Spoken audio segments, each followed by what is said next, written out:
Welcome to Five Nights at Freddy's 2 Electric Boogaloo, the movie, the game, the video, Act 1, Scene 1. 1555 Fazbear. That's a little bit like having a number 1-800 McDonald's Donald's. I don't know. I'm glad we have a solid supply of microwaves in the corner. Hello? Hello and welcome to your new summer job. I think that's a new record. He said hello 4 times in a row. I'm here to talk you through some of the things you can expect to see during your first week here and to help you get started down this new and exciting career path. First and also last. Anything you may have heard about the old location, you know. Some people still have a somewhat negative impression of the company. That old restaurant was kind of left to rot for quite a while, but I want to reassure you, Fazbear Entertainment is committed to family fun and above all, safety.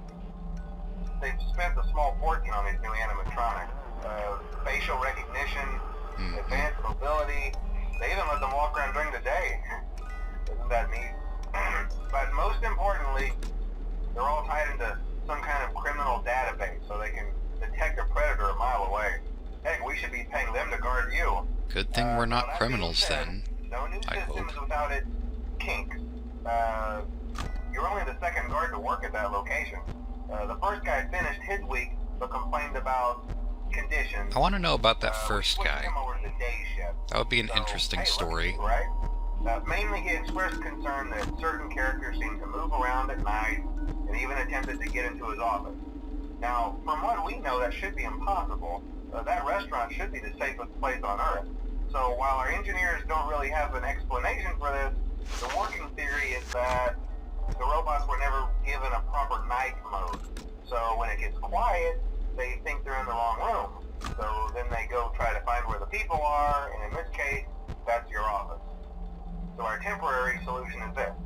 There's a music box over by the prize counter, and it's rigged to be wound up remotely.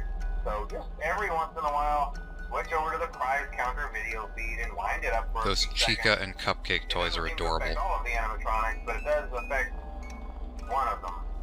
Rock, eat, party. And as for the rest of them, In the we have background. an even easier solution. You see, there may be a minor glitch in the system, something about the robot seeing you as an endoskeleton without his costume on and wanting to stuff you into a suit. So hey, Just a minor we've given glitch. you an empty Freddy Fazbear head. No need to beta test that. You can put it on any time and leave it on for as long as you want. Eventually, anything that wandered in will wander back out. Presumably there's something like in the game's code where there was going to be a toxic meter for how long you could have on the mask before you suffocate, but I guess there wasn't really a reason to include that. The building cannot, so don't worry about the place going dark. Well, I think that's it. You should be golden. Check the lights, put on the Freddy head if you need to. Keep the music box wound up. Piece of cake. Have a good night, and I'll talk to you tomorrow. Piece of cake, but not a piece of the cupcake. So, this playthrough is not going to be the same as the one that I made for Five Nights at Freddy's 1, for a few different reasons. One is that the footage that you're seeing right now is not my first time playing the game, it was my second time beating it. I spent about 2 hours beating it on the night after Five Nights at Freddy's 3 came out, and I was excited to play Five Nights at Freddy's 3, but I had to finish this one first, so I went ahead and played it. And it didn't record properly because the first game is 720p widescreen, while this one is standard definition and it's 768 pixels tall, which means that the bottom of the screen was cut off because I was recording in 720p. So I spent another hour or so playing the game again, but I didn't bother commentating while doing it because I felt like I could only get all the words that I wanted to say out if I post-commentated everything, which is what I'm doing right now. So, in watching this, if you're expecting me to freak out from jump scares, that didn't really happen much anyways, so you're not missing much. But I have many things that I would like to say about this game. I think the number one thing that I want to establish with this Let's Play is watching these games, watching Five Nights at Freddy's 1 and 2, they might seem like very similar experiences. Because what you're getting on the watching end is, oh, there are animatronics trying to come into the room, and you have to shoo them away, and they jump scare you sometimes, and that's it. Same game as the first. But the impression that I got from actually playing Five Nights at Freddy's 1 and then 2 is that not only is it a different game, but it feels like almost a polar opposite experience from the first. And I was amazed at how different it was for me, but not necessarily in a good way. I kind of feel like this game was designed mostly for people who have played the first game already, and not really with new players in mind, because the concepts that are familiar from the first game it doesn't take very long explaining. Just checking the lights on the left and right sides of the room, and rather than covering yourself with a door whenever an animatronic is nearby, you have to cover yourself up with a mask. And that's essentially the same concept, although it's not quite the same because in the first game, when there was a creature behind the door, you had no idea how long they were going to be there. Whereas in this game, as soon as you put on the mask, you're incapable of taking it off until they leave, and it doesn't take very long for them to leave.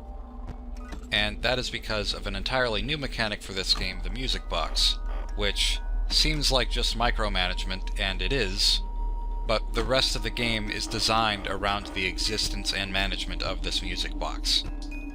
These are not the only changes that have been made from the first game, and that will become more evident as time goes on, particularly because I will be spending a lot of time explaining it, just because it bothers me that people say, come on, there's a Five Nights at Freddy's 3 and you're going to buy it? Why would you buy 3 copies of the same game? Because they might only have experience with one or none of the games, and just judge them based on having almost no first-hand experience with them whatsoever. And it's for this reason that I no longer judge people who play the Call of Duty series for just buying the same game over and over again, because how do I know that they're not all very different to them? I don't. They all look the same to me because that's not the kind of game that I play. Hello? Hello? Hello? Hello? See, I told you Hello? your first night wouldn't be a problem. You're a natural. By now I'm sure It wasn't really a problem for me the first time I played it either. I died once on the second night, and the first 3 I didn't have a problem with. We just use them for parts now. My first attempt at this. To repair them, they even started retrofitting them with some of the newer technology, but they were just so ugly. I don't know why they retrofit the old animatronics with new technology when they won't use them again. Decided to just go in a whole new direction and make them super kid-friendly. Those older ones shouldn't be able to walk around, but if they do, the whole Freddy head trick should work on them too, so whatever. It's a good thing we retrofitted them with new technology to do that. Did you ever see Foxy the Pirate? Oh wait, Foxy. Oh yeah, Foxy. Hey listen, that one was always a bit twitchy. Literally. I'm not sure if the Freddy head trick will work on Foxy. If for some reason he activates during the night, and you see him standing at the far end of the hall, just flash your light at him from time to time. Those older models would always get disoriented with bright light. It would cause a system restart or something. I guess that makes sense, because, you know, Freddy would always become active in the night because of the darkness or something. That glitch might have carried over to the newer models too. One more thing, don't forget the music box. I'll be honest, I never liked that puppet thing. It's always thinking, and it can go anywhere. I don't think the Freddy mask will fool it, so just don't I think the puppet is the character's official name, but everyone used to call it the marionette, which is kind of weird how that's not what it's called, because first of all, that's a cooler word, and secondly, I think it has strings on it, so maybe it should just be a Muppet. Just make all the characters Muppets. The setting of this game doesn't make as much sense to me as Five Nights at Freddy's 1, just because you have a flashlight that you can flash right in front of you, but it doesn't always reach the hallway for some reason. Just sometimes all you see is blackness, and it doesn't seem like there's any reason for that because light is still clearly being emitted from the flashlight. And you can also use the flashlight in the cameras somehow, like you have a trans-dimensional flashlight that can travel through the screen. Plus, there's the fact that you can press a button on your monitor that only shows up on a certain screen that winds up a music box that's about 5 rooms away from you. And just logically speaking, why wouldn't you have the Freddy mask on at all times, including whenever you're looking at the cameras? You can't use the mask has toxicity excuse, because that feature was taken out of the game.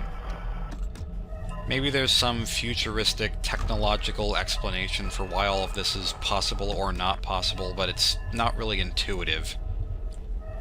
Speaking of intuition, another thing that I think is different about this game. In the first Five Nights at Freddy's, even if you decided to mute the phone call right away, and just have nothing explained to you whatsoever, you could probably still figure out all the mechanics of the game by yourself.